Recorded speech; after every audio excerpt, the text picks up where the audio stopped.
Salut les patouilleurs, bienvenue dans cette nouvelle vidéo d'unboxing pendant laquelle on va parler du Dystopian Industrial Set de chez Warcradle Scenics. Vous avez vu, j'ai tenté de faire un effort de prononciation. Bon, je suis pas sûr que c'était terrible. Donc, on va le regarder avec le texte, c'est toujours mieux. Donc, c'est le Dystopian Industrial Set qui fait partie de la gamme Warcradle Scenics, qui est donc, comme son nom l'indique, distribué par Warcradle. D'ailleurs, un immense merci à Lucie de chez Warcradle de m'avoir envoyé cette très belle boîte pour que je puisse vous faire une petite review, une petite unboxing. De quoi il s'agit? Eh ben, c'est des décors, ça se voit, mais c'est des décors tout petits. On va voir ça plus loin. C'est pour des jeux à l'échelle, on va dire 8-10 mm. C'est ce qui est marqué sur la boîte. On va voir en réalité exactement ce que ça donne une fois en main. Si vous suivez ma chaîne, si vous suivez mon Facebook, mon Instagram, mon blog, vous savez que j'ai une grosse affection depuis des années pour les toutes petites échelles. Que ce soit du 6, du 8, du 10 mm, c'est vraiment des échelles que je kiffe parce que j'ai envie de jouer des grosses armées. J'ai toujours eu envie de jouer des grosses armées, mais des grosses armées en 28-32 mm, j'avoue que ça m'attire pas du tout. Alors qu'avoir des micro-figurines, des micro-socles avec plein de pitous dessus, des micro-chars, des micro-pitines-avions, et ben ça m'éclate. Depuis que je suis gamin, pour ceux qui ont connu les micro-machines, moi je jouais systématiquement à ça. J'avais des petites voitures plein la chambre et plein mes poches. J'avais des petits décors, j'avais des petits univers, et les micro-machines, ça m'intéressait beaucoup plus que les voitures, que les petits avions, que les petits bateaux aux échelles que mes petits copains affectionnaient. Bref, j'ai toujours adoré les petites échelles, et si vous avez regardé ce vlog là, eh ben je vous ai clairement dit que 2024, j'aimerais m'investir plus dans ces petites échelles. J'ai déjà fait plein de tests, que ce soit de peinture, que ce soit de montage, parfois de l'impression. J'ai fait différents tests de jeux, j'ai fait différents tests de schémas de couleurs, différentes armées, trucs comme ça. Pour l'instant, j'ai pas encore réussi à m'investir à 100% dans un seul jeu. Je papillonne et je cherche le jeu à ces petites échelles qui va vraiment me botter. Au jour où je tourne cette vidéo, j'avoue que j'ai toujours pas fait mon choix. Il y a plein de jeux qui me font de l'œil, que ce soit par des grosses boîtes très connues ou des jeux fan-made ou des jeux produits par des plus petites entreprises. Il y a plein de trucs qui me bottent. Je me cherche encore, je suis certain que je trouverai, et je me suis dit que, en cherchant, déjà pour mettre le pied à l'étrier, une première étape, commencer à me faire quelques décors et une table de jeu pour me motiver pour vraiment jouer à ces petites échelles, ce serait une très bonne idée. Du coup, j'ai farfouillé sur le net et je suis très vite tombé sur cette boîte de décors qui m'a décroché la rétine immédiatement. J'ai viré le plastique, comme ça on y voit beaucoup plus clair. On nous annonce déjà plus de 450 pièces dans cette boîte. Ça va faire un petit peu de boulot les copains. Alors sur le côté, qu'est-ce qu'on a? Des infos sur Warcradle Studio. C'est une entreprise anglaise qui a développé notamment Dystopian Wars et Wild West Exodus. Ces deux jeux dont j'ai entendu que du bien, donc c'est pareil, il faudrait peut-être que je me penche dessus un de ces quatre. Là, rien de plus, là, rien de plus, là, rien de plus. Attention, rotation. Ouh, c'est beau ça. C'est beau. Alors j'avoue aussi que les couleurs qui ont été choisies pour la peinture, c'est exactement ce que j'aime. On a du gris, un gris un peu chaud. Après, on a du bleu façon vert de gris, c'est mon gros kiff, j'adore les bâtiments comme ça. Et puis celui-ci qui est jaune et dans un métal foncé, ils sont parfaits. Franchement, déjà rien que les peintures, elles sont parfaites. Alors, qu'est-ce qu'on a dans cette boîte? On a a priori deux grappes, Sprue 1 et Sprue 2, 3 exemplaires de chaque avec, on va le revoir plus loin, hein. Vous voyez la petite liste, attention. Alors comme je parle pas particulièrement bien anglais, je sais pas ce que c'est un buttress. Caps wall, ah ça c'est le mur. Wouhou. Ok, ça c'est plutôt le sol. Tac. Bon, tout ce qu'on doit retenir, c'est qu'il y a beaucoup de choses. Donc je vais pas vous faire languir plus que ça, on va ouvrir la boîte.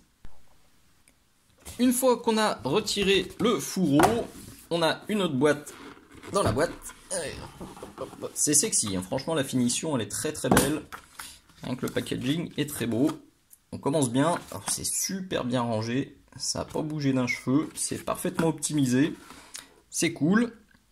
Voyons voir, un guide d'assemblage, ça aussi ça fait plaisir. J'avais peur, je vais être très honnête, hein. J'avais très peur que ce soit livré comme ça, sans aucune explication. Là, trop bien. Ça a l'air ultra détaillé et bien fichu. Donc je vais voir ça, de toute façon je vais faire un essai de montage.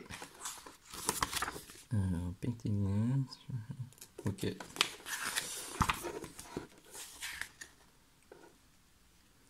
On voit déjà qu'il va y avoir un paquet d'options aussi de montage. Les finitions ont l'air bien propres. Important, c'est vrai que je ne l'ai pas dit dès le début, mais là on le voit bien. Ce qu'on voit sur la boîte, là, c'est une proposition. Je pense, je vais confirmer ça en faisant l'assemblage, je pense qu'on peut faire ces 4 bâtiments là exactement, mais libre à vous de faire toute autre chose. C'est, vous le voyez, c'est ultra modulable. Donc, vous voyez là, on voit ça. Ça, c'est pas sur la boîte, ce bâtiment n'est pas sur la boîte, mais on peut parfaitement le faire avec le contenu. Ça, c'est sur la boîte, ça, c'est pas sur la boîte.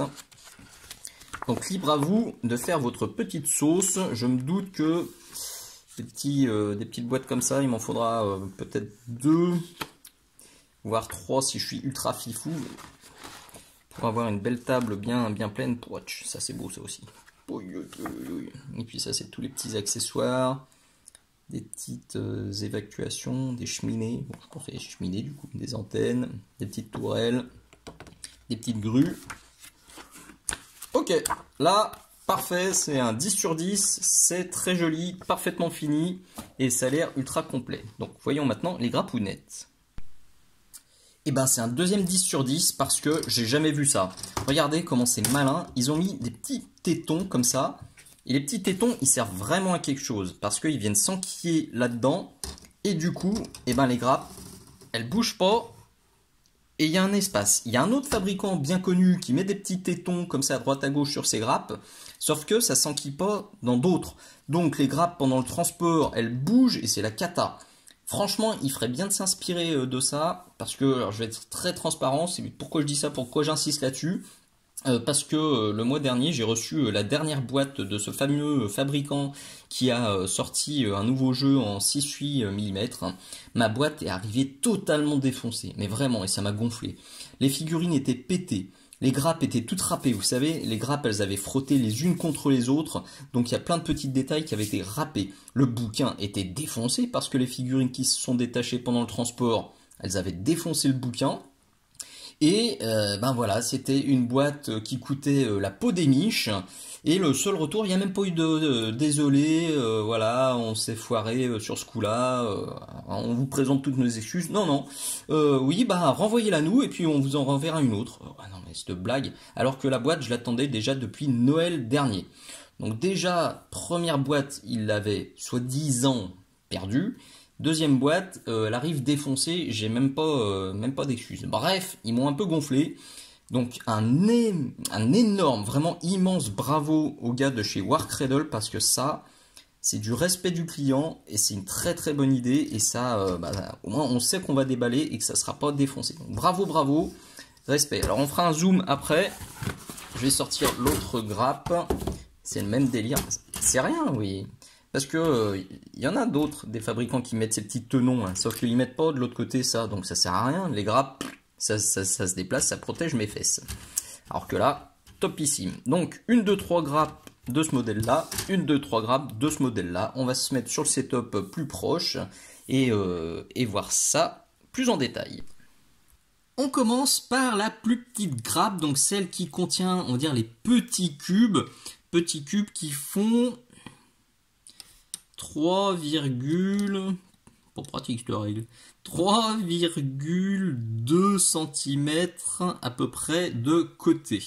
Donc une fois fini, comme il y aura les murs et puis qu'on peut après rajouter des renforts, je pense qu'on sera un petit peu plus gros. Faut que je pense à remesurer quand j'aurai assemblé ça. Si j'oublie de remesurer le bâtiment, eh ben n'hésitez pas à me le demander en commentaire et puis je le noterai bien volontiers, parce que oui, donc là je vous montre les grappes et puis je vais couper et je vais en assembler au moins un pour vous montrer le résultat final et puis comparer au bâtiment d'une marque concurrente. Qu'est-ce qu'on a? Eh ben on a des jolies petites fenêtres. J'ai laissé le focus en libre, donc ça risque de danser un peu la Macarena. On reconnaît aussi Wayland Games, c'est effectivement sur le shop de Wayland que vous trouverez à l'heure actuelle le plus facilement ces bâtiments. Maintenant je ne sais pas quand vous regarderez cette vidéo. En tout cas, c'est beau, c'est du plastique. Le plastique il est ultra épais. Je ne sais pas si... Voilà, on va faire le focus. Vous voyez, c'est costaud. On sent que c'est de la super bonne cam.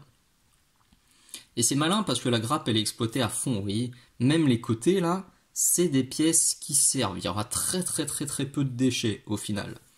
Donc je trouve ça très malin. Donc là on a une jolie petite trappe. On a des grilles, on a des ventilations. Donc là c'est à l'envers, mais c'est la même que là. J'espère que vous n'avez pas filé la gerbe. Eh ben non en plus, attention je vais retourner parce que c'est pas la même que là. Celle-ci, vous voyez les fenêtres, elles sont sur le haut uniquement. Et comment je vais vous montrer ça? Bah là on est à l'envers, mais simplement pour vous montrer que les fenêtres là, ça va du bas jusqu'en haut. Là on a une sorte de clim, très chouette. Et ah purée, mais de l'autre côté aussi. Ah ouais, c'est recto verso en fait. C'est recto verso, donc ça permet de faire encore plus de montage et plus de bâtiments possibles. Parce que vous voyez, ça là, avec les deux grilles d'aération, je l'avais pas de l'autre côté. Et bah celle-là non plus d'ailleurs. Ouh, mais j'ai hâte de voir comment ça fonctionne, le montage. Parce que là, ça promet vraiment de pouvoir faire énormément de choses. Il y a beaucoup de possibilités. Il y a beaucoup de détails. Vous voyez la finesse là, microscopique des petites lampes. Là, ça c'est très fin, c'est très joli. Les petits ornements, les rivets là, comment ils sont chauds. C'est très détaillé, très joli cette première grappe.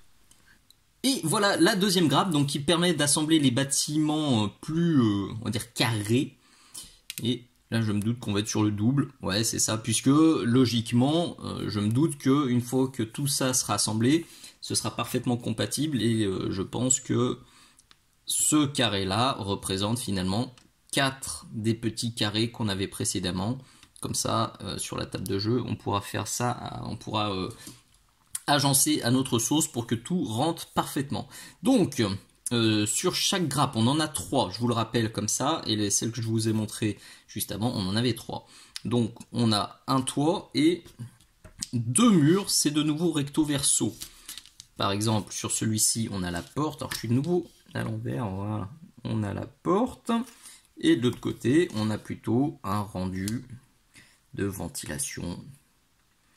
Chose de bien industriel. Ce côté-là, on a une sorte de gros tube aussi, gros tube de ventilation, alors que de ce côté-là, on a des grilles. Merci le focus.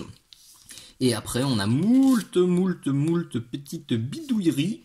Alors ça, c'est les petites caisses qu'on voyait sur les toits, qu'on peut déplacer à droite à gauche, soit on les colle, soit ça va faire ça, des petits éléments pour se planquer sur la table de jeu. Je trouve ça excellent aussi. Je les mettrai sûrement sur des petits ronds, des petits socles, des mini bouts de carte plastique pour faire des obstacles. Ça, on a la petite grue, le petit crochet. On retrouve les antennes qui sont là. On a les cheminées qui sont là, de nouveau des crochets, là des petits canons. Et puis tout ça, là, c'est les angles qu'on peut mettre sur les hauts des bâtiments. Là encore, le niveau de détail pour cette échelle, il est juste hallucinant. Et c'est cool parce que ça va permettre de peindre rapidement. Vous allez me dire, bah non, plus il y a de détails, plus c'est pénible à peindre. Eh bien non, parce que tous ces petits détails, quand on va utiliser des petites méthodes de filou pour peindre rapidement, ils vont ressortir rapidement et ils vont donner immédiatement un rendu ultra fini à votre décor, à votre bâtiment. J'ai déjà fait pas mal de tutos peinture de décor d'ailleurs. Allez faire un petit tour dans la playlist dédiée. Et je suis certain que j'en ferai à cette échelle-là plus tard dans l'année. Ok, très très belle cette autre grappe. Donc là, ce que je fais, je vais prendre un petit moment pour assembler au moins un bâtiment. Comme ça, je pourrais vous faire un retour concret sur le guide d'assemblage, sur la qualité du plastique et sur la façon la plus adaptée pour faire le montage. On aura bougé pendant ce tuto. Là, on est sur mon petit coin montage. J'ai protégé avec un peu de papier absorbant parce que là, je fais le cochonou, j'ai barbe, je coupe, je colle. Donc, comment ça fonctionne? C'est ultra facile. On prend donc les pièces. Donc, comme je vous le disais, c'est recto verso. Ça, là, c'est normalement... Donc, quand c'est côté extérieur, ça, c'est en bas. Et de l'autre côté, on a ça en haut. Pourquoi? Parce que en haut... Il faut que je fasse attention au focus là. Oui, hop là, ça va permettre de mettre une sorte de toit comme ça. Ouais, je le fais alors que celui-ci est déjà collé. Vous voyez, ça donne exactement ça quand c'est collé. Du coup, on peut facilement faire donc des petits angles. Et alors, ce qui est malin, c'est que quand on veut relier deux morceaux comme ça pour faire une façade plus longue, eh ben, on vient mettre ces petites pièces là, qu'on avait vu sur les côtés de la grappe. Hop là, ça va renforcer et ça va cacher la jointure pas belle. Et ces petites pièces là, elles servent aussi à planquer les angles. Vous voyez, je les ai collés ici. Donc on met ça, clac clac, et ça fait une finition ultra propre. On a aussi des petites réglettes à coller sur le haut. Là, je ne l'ai pas encore fait. Je vous montrerai une fois que le bâtiment sera totalement assemblé. Donc, c'est des angles à 45 degrés. Soit on les met pour faire des angles fermés, soit on les met pour faire des angles ouverts. On bidouille, on en met 2, on en met 3. C'est vraiment à nous de faire notre sauce. Et alors, comme ici, vous voyez, en plus du plafond, là, je vais essayer de faire ce bâtiment-là. Donc en plus du toit, je veux venir mettre un étage supérieur, et ben ça va se faire très simplement comme ça, vous voyez. Et puis après je vais venir enchaîner et rajouter. Et vous allez me dire, mais ça c'est moche, et oui c'est moche, mais là aussi ils ont prévu ce qu'il fallait. Il y a d'autres petites réglettes comme ça, qu'on vient mettre sur le bas, pour une finition nickel, et il y a encore d'autres petits bouts à mettre sur les angles. Franchement, alors il y a un peu de boulot, je vais pas vous mentir, il y a un peu de taf parce qu'il y a pas mal de pièces et puis il y a pas mal débarbages quand même à prévoir. Le plastique est dur, je le coupe au cutter, mais quand on force trop, ça blanchit le plastique comme on le voit ici et ça laisse des traces. Donc si on veut vraiment une finition parfaite, il faut ponçouiller. C'est pour ça que là j'ai sorti des petites limes et du papier ultra fin, du papier de ponçage. Papier de verre que vous trouverez bien sûr sur la boutique Minisocle. Donc il y a un peu de boulot si vraiment vous voulez que toutes les surfaces soient lisses, mais moi je prends mon temps, je veux que ce soit joli. Comme les finitions et les détails sont très beaux, sont très très fins, et ben ce serait dommage d'avoir une ligne de moulage ou d'avoir des flashs de carottes, enfin des restes de grappes plus gros que les détails qui sont gravés. Je prends mon temps, je fais mon petit bâtiment tranquillou et je vous montre comment mettre les finitions lors des dernières étapes et puis à quoi ça ressemble une fois que c'est tout bien assemblé.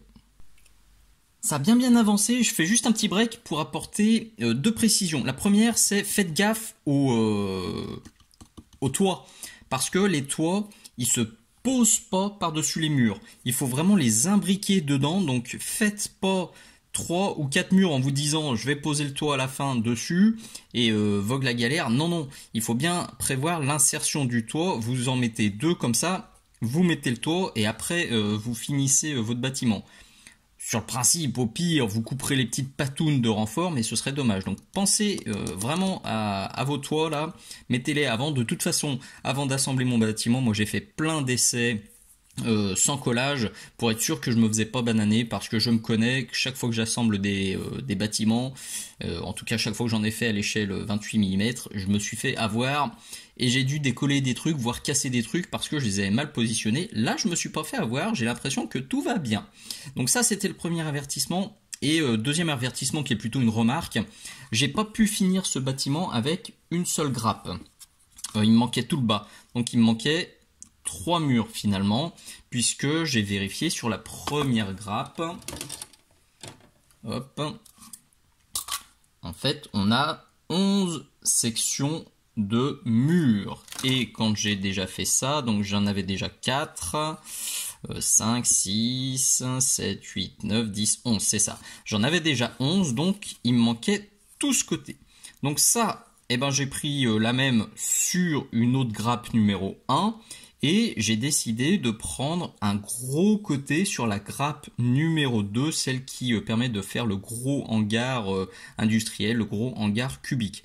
Ça m'a permis, alors d'apporter de la diversité, et 2, de confirmer que oui, les grandes plaques, ce que je pressentais, ce que je vous avais dit au début, les grandes plaques en longueur, c'est parfaitement l'équivalent de 2 petites plaques.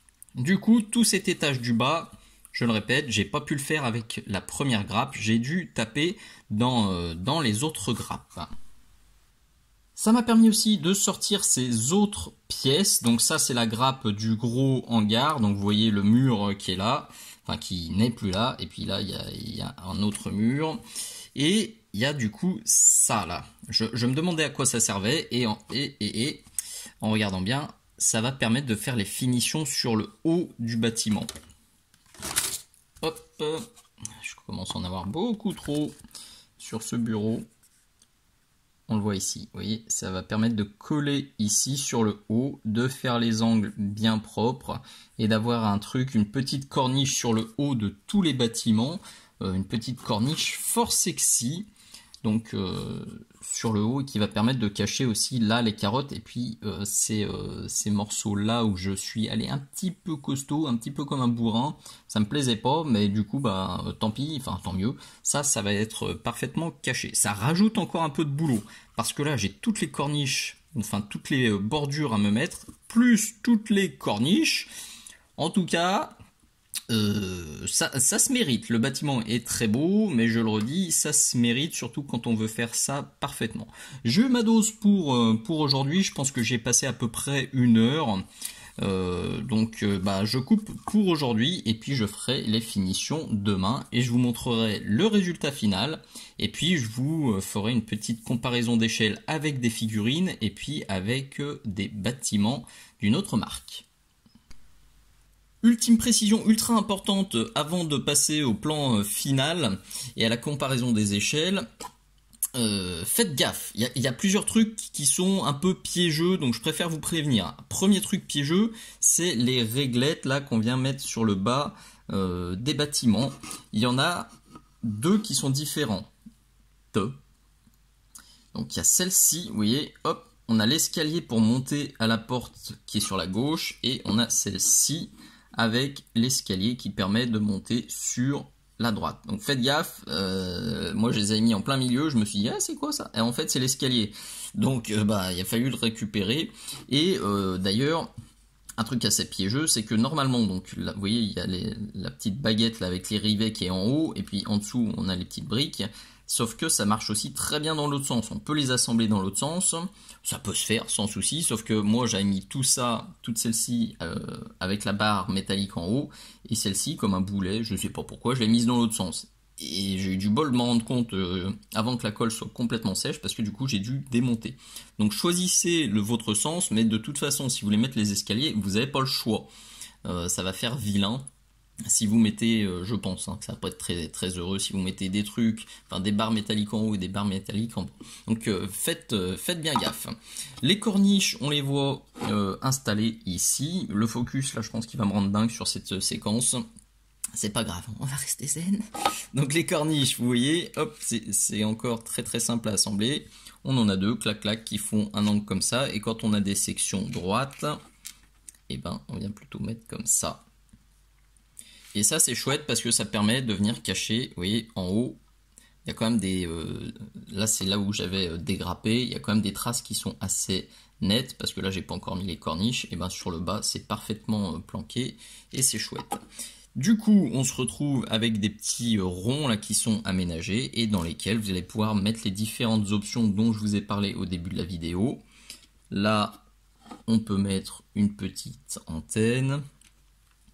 On peut mettre les petites tourelles, les petits canons. On peut mettre les grues, les cheminées, etc., etc. Là, vous bidouillez comme vous le souhaitez, ça sera parfait. Pendant qu'on est là, je vous avais pas encore montré, je crois, les petits bouts là qu'on vient mettre sur le bas là, pour que les bas des bâtiments soient bien cachés, puis pour faire des jointures nickel. Voilà. De ce côté-là aussi, hop là, je le vois ici. Donc je vous avais mis la porte comme ça, la grande porte de hangar. Et ben j'ai encore ça à coller. Ça fait une petite rampe d'accès.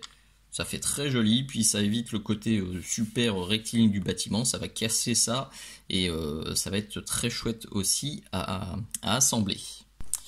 Et un petit truc par contre sur lequel je me suis fait avoir, et je me suis dit zut, et ben c'est ça. Donc ça je l'ai utilisé, c'est exactement ce que je viens de vous montrer, avec la grande porte. Et là on est sur la grappe du grand bâtiment industriel, et je vous ai dit, on a deux murs. Un là et un là. Et ben faites bien gaffe parce que celui-ci, oui c'est un mur, mais qui va dans ce sens-là. En fait c'est un double mur vertical. Je m'explique. J'étais persuadé qu'on pouvait le mettre comme ça, sur le côté, que du coup sur le bâtiment industriel, ça pouvait être un côté. Pas du tout. En fait c'est un mur qui va comme ça, qui permet de faire deux étages. Là j'ai collé deux petites plaques pour faire, oh le focus, merci. Donc j'ai fait deux petites plaques pour coller, pour faire mon double étage. Et ben j'aurais pu mettre ça à la place, dans ce sens, ou dans l'autre sens. Et alors c'était marqué hein, dans le bouquin, c'est moi qui ai fait le boulet. Et c'était là en page numéro 11, ça disait bien que c'était un double mur. Pas grave, alors je me suis dit mince, il va me manquer des murs pour faire le grand bâtiment industriel, mais en fait non, pas du tout. Parce que de toute façon j'aurai celui-ci et cette grappe là on l'a 3 fois, donc je compléterai avec des doubles petits murs et ça fera parfaitement le job. Ça m'aurait simplifié la vie, j'avoue que si je m'en étais rendu compte avant, plutôt que de faire petit mur, petit mur, petit mur, petit mur, il y a un des côtés là où je me serais mis ce double grand mur ou celui-ci et ça aurait été beaucoup plus rapide. Ça m'aurait aussi permis de faire une des options d'assemblage qui est censée être par là, où elle est là, forcément c'était sorti, et là on a une petite encoche qui permet, quand on tremble pas, et ben de mettre un petit crochet. Ça rajoute encore du détail, c'est toujours bien senti, ça permet d'apporter de la diversité et puis des petits trucs jolis à peindre un peu plus tard. Voilà enfin la séquence que vous attendez sûrement pour la plupart d'entre vous depuis le début, donc cette fameuse comparaison d'échelle. On retrouve ici notre bâtiment Warcradle Studio, tout le reste c'est soit de l'impression 3D, soit des bâtiments et des figurines de chez Citadel Games Workshop, puisque je me doute que la plupart d'entre vous, vous êtes ici parce que vous jouez soit Légion Imperialis, soit à Epic, que ce soit Net Epic ou Epic Armageddon, soit à Adeptus Titanicus, et des trucs comme ça. Donc c'est pour ça que j'ai fait cette petite sélection de pitous et de bâtiments. Alors premier fait assez rigolo, donc c'est la taille des cubes. Vous voyez, c'est pour ça que j'ai pas mis les corniches, là vous dites ah, mais il a pas fini, mais en fait je l'ai fait exprès parce que pouf, en fait vous pouvez parfaitement empiler les bâtiments de chez Warcradle Studio avec ceux de Games Workshop, parce que comme ceux de Games sont plus petits, Vous voyez, ça vous fait un ultime étage qui est un peu plus petit, façon building. Et je trouve ça assez joli, assez sexy. Donc, alors bien sûr, il faut pas prendre un bâtiment avec une grosse porte comme ça, sinon c'est juste ridicule. Et vous voyez, comme ça, en mode un peu dernier étage cathédrale, et ben c'est nickel, ça va rentrer parfaitement. Je vais juste gratouiller, je pense, un peu les petits teutons, comme ça, et ça ira. Par contre, une fois que vous avez mis les corniches, et ben ça marche plus. Donc si vous voulez faire ça, il faut y penser dès le début. Du coup, vous l'avez compris, et ben les bâtiments de games, ils sont plus petits. Et ça tombe bien parce que justement, ceux de games, je les trouvais trop petits. Je m'explique. Alors c'est pas flagrant si, oui, là il y a une porte. Donc ça, c'est les bâtiments actuels, officiels. Alors ceux-ci sont pas, c'est ceux d'avant qui étaient pour Adeptus Titanicus, pour Légion Imperialis. J'ai pas déballé, mais l'échelle est la même. Mais vous voyez, là on a une porte, là on a un Space Marine de la boîte Légion Imperialis. Il y a un blême. Là il y a un gros blême. Même en se baissant, il passe pas. Clairement, on est trop petit. Alors que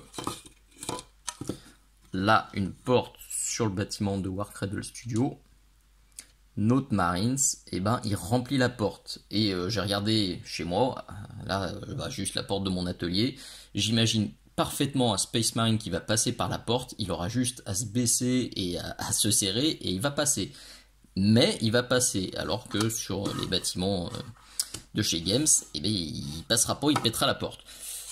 Après, alors des charges, les portes sont assez rares et souvent sur leurs bâtiments, on a des portes plutôt comme ça, style cathédrale. Ça fait un peu moins teubé, mais je préfère très largement cette échelle-là. Il n'y a pas photo. Bon, après je me dis qu'un mix des deux, ça va aussi passer crème, ça devrait le faire. Du coup, j'avoue que moi je préfère encore ces bâtiments là, c'est des vieux bâtiments pour Epic, donc les vieilles éditions, et ben là je trouve que ça s'accorde vachement mieux, ça fait beaucoup plus adapté. Je préfère. J'ai l'impression que ceci était un peu plus grand en fait, que c'est au passage à Adeptus Titanicus, ils ont réduit un peu la taille des bâtiments. C'est un petit peu dommage. J'en profite d'ailleurs, si vous avez encore des vieilles grappes comme ça de bâtiments, des murets, des trucs comme ça de cette époque, ça m'intéresse vachement. Parce que vous voyez, c'est exactement ce que je prévois de faire. Ça, déjà moi j'en ai fait 2-3 comme ça. En fait, je les mets sur de la carte plastique et puis je fais un sol façon cité éclatée, enfin bâtiment éclaté en l'occurrence, et sur la table de jeu, ça rend vraiment très bien. J'ai pas encore fini d'assembler le bâtiment industriel cubique là, de chez Warcradle. Là, j'ai juste chopé un toit sur la grappe, tout simplement pour vous montrer que là aussi, il n'y a pas vraiment de surprise. Ceux de Warcradle sont un petit peu plus grands et on peut, encore une fois, parfaitement imaginer mettre les bâtiments de Games en mode dernier étage sur les bâtiments de Warcradle et ça fera parfaitement le job et ça vous permettra de mixer les kits et de faire une table de jeu encore beaucoup plus variée. Et pour conclure, je me suis rapproché un petit peu pour que vous voyez mieux les figurines. Il y a un peu de tout là au niveau des échelles et des matières. Donc ça, c'est de l'impression 3D plutôt à l'échelle 8 mm, on va dire, ce qui est quand même, je pense, l'échelle la plus développée, ce qu'ils appellent généralement sur les réseaux sociaux l'échelle True Scale. Bon, attention, tous ceux qui jouent aux jeux de figurines à ces toutes petites échelles savent que justement l'échelle c'est un vrai casse-tête. En fonction des systèmes de jeu, en fonction des pays, en fonction des fichiers qu'on arrive à trouver gratuitement sur internet ou sur des sites payants pour imprimer des pits ou des décors. Franchement, c'est assez terrible. C'est d'ailleurs ce qui m'a un peu découragé quand je m'y suis remis il y a quelques années. Parce que d'une marque, d'un site, d'un système de jeu à un autre et d'un copain à un autre, on n'a pas du tout les mêmes figurines, on n'a pas du tout les mêmes décors. Et c'est parfois assez déprimant. Mais je m'accroche parce que c'est vraiment des échelles que j'aime. Donc j'essaye de faire ma bidouille et plutôt de rester du coup sur des trucs comme ça, plutôt grands. Alors, typiquement, pour ceux qui n'ont pas encore vu ça, donc ça c'est les figurines de la dernière boîte Légion Imperialis, ça c'est les figurines épiques de l'époque. Voilà, ils ont mangé de la soupe, hein. On va dire qu'ils ont été ultra méga primarisés depuis. Ils ont été bien boostés, mais c'est vrai que c'est un peu le flou artistique, là, ces questions d'échelle dans ce milieu. Donc là, on est plutôt sur du 8 mm, là, c'est du 6 mm de l'époque épique. Là, un Land Raider en métal, là, on a, oh purée, j'ai perdu un Whirlwind, je crois, en plastique. Oui, vraiment des toutes premières boîtes. Là, un petit Gargan en plastique aussi, des pitous. Donc, les barrettes, vous voyez, elles rentrent nickel. On peut même en mettre deux. Les petits socles carrés, parce que certains d'entre vous jouent encore certainement avec ces petits socles carrés, et ben ça passe aussi parfaitement. Les socles de la toute dernière boîte, vous voyez, ils sont là, donc la boîte Légion Imperialis. Là, c'est nickel. Et on peut les choper. Ce qui n'est pas vraiment le cas. Et ça, c'est le bâtiment de chez Citadel. Ben, il rentre. Alors, allez le rechoper après. Parce que il est bien bloqué. Hop, là, s'il y avait les pitous dessus, je serais en PLS parce qu'il faudrait prendre les pitous pour sortir la grappe. Donc, la petite marge là qu'on a sur les côtés, elle est bien confortable. Elle est bien sympathique. Là, c'est du pitou imprimé en 3D, c'est pareil, j'ai de la marge. Franchement, vous voyez l'échelle des petits bonhommes qui est là, c'est absolument parfait. Ces bâtiments, ils sont parfaitement adaptés à ce qu'on peut trouver maintenant, du coup, que ce soit en plastique ou imprimé en 3D. Donc, c'est une très bonne surprise. J'avoue que je ne savais pas du tout. J'ai trouvé aucune photo de ces bâtiments avant de passer la commande chez Warcradle Studio. Je me suis dit, ouais, j'espère que c'est la bonne taille. Et ben, c'est pour moi la meilleure taille de bâtiment qui existe actuellement en grappe plastique pour jouer aux jeux qui me font de l'œil. Donc je pense que vous pouvez totalement être rassuré de ce côté-là, parce que l'échelle elle est top, et comme je vous l'ai montré, c'est pas incompatible avec le reste. Oui, ceux de Games sont plus petits, mais du coup on peut en jouer. Ça vous fera des bâtiments soit plus petits, soit vous bidouillez et vous faites vos étages avec ça, et du coup ça sera absolument parfait. Cette fois on est au bout, j'espère que cette vidéo vous aura plu et qu'elle vous aura aidé à bien comprendre comment fonctionne ce kit et s'il est fait pour vous. J'avoue, ce côté-là, j'ai pas trop de doutes parce que j'y vois que des avantages à ce kit. Perso, je suis ultra convaincu et je vais assez rapidement me commander une voire deux autres boîtes parce que j'ai envie de me faire des bâtiments plus hauts. Alors déjà, j'ai envie clairement de me faire une tour façon building avec 3 étages et puis plusieurs antennes, ça va être super joli. Et puis, alors dans le bouquin, il y a, hop là, il y a cette photo-là. Moi qui m'attire énormément, donc ils disent qu'avec un kit on peut se faire un gros bâtiment comme ça, et ça en pièce centrale sur la table, waouh, comment ça voudrait envoyer du steak. Donc on a 3 étages, 2 étages, 1 étage, donc ça c'est le bâtiment industriel qui vient se glisser sur le côté. Je suis ultra fan de ce gros bâtiment, donc rien que pour ça il me faut une autre boîte, et puis je pense qu'avec encore une autre boîte, et ben j'aurai largement de quoi remplir ma table de jeu pour des parties endiablées. Allez, merci beaucoup d'être allé jusqu'au bout de cette vidéo. Si vous avez des questions, eh ben n'hésitez pas à les noter dans les commentaires, je tâcherai d'y répondre, et surtout pensez à vous abonner, à liker, à mettre des petits commentaires, des bisous, des poutous, des merci, ça fait toujours ultra plaisir. Pensez à parler de mini-socle aux copains, que ce soit le YouTube, le Patreon, la boutique, le Facebook, l'Instagram, le blog, etc. etc. Et puis de mon côté, je vous dis tout simplement à très bientôt. Ciao ciao.